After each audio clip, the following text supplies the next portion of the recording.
Welcome back to Word, weekly passwords to the riddles of our lives. Here from central Tel Aviv, I'm sitting in Rabin Square, one of Tel Aviv's main areas where the Prime Minister was shot over political divisions some years ago, and where people still come to celebrate and to protest, to debate what's holy and what's democracy, who's in charge and what's right, often in the name of God.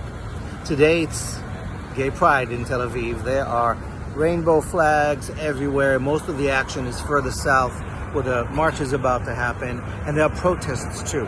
Last night a group of religious people I encountered very furious about abusing Judaism and religion in the name of all this pride stuff.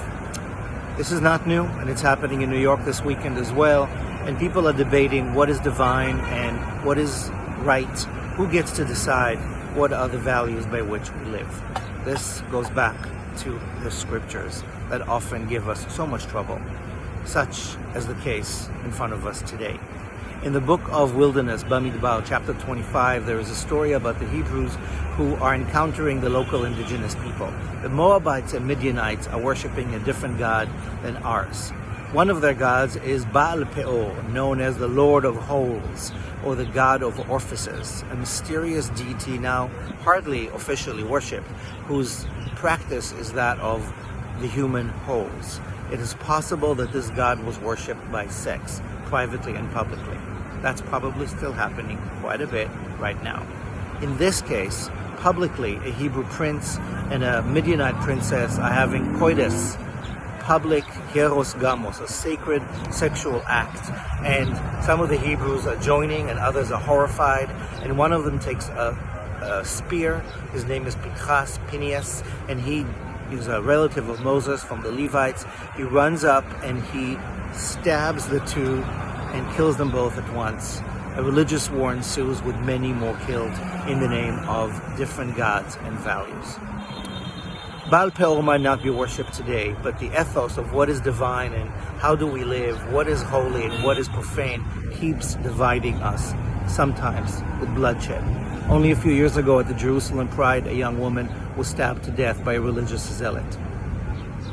So what is it today that we are noticing in these wars between different values and different traditions, between perhaps different names of God? That these divisions are necessary. We can find the divine within us.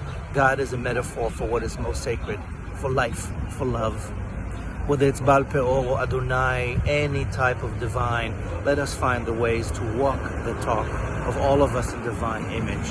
On this day, to be proud, to be loud, to be kind, to be patient, to believe in everybody's right to love and to be loved, to not let ancient religious dogmas dictate the discord and the dismay that will cause us not pride but shame, not love but loneliness. I hope that nobody gets hurt today or any day, and that we all find ways to live and love, to wave these flags of rainbow inclusivity and not succumb to war, to discord, but to hate. From Tel Aviv, Shabbat Shalom and Happy Pride. May we all love each other always.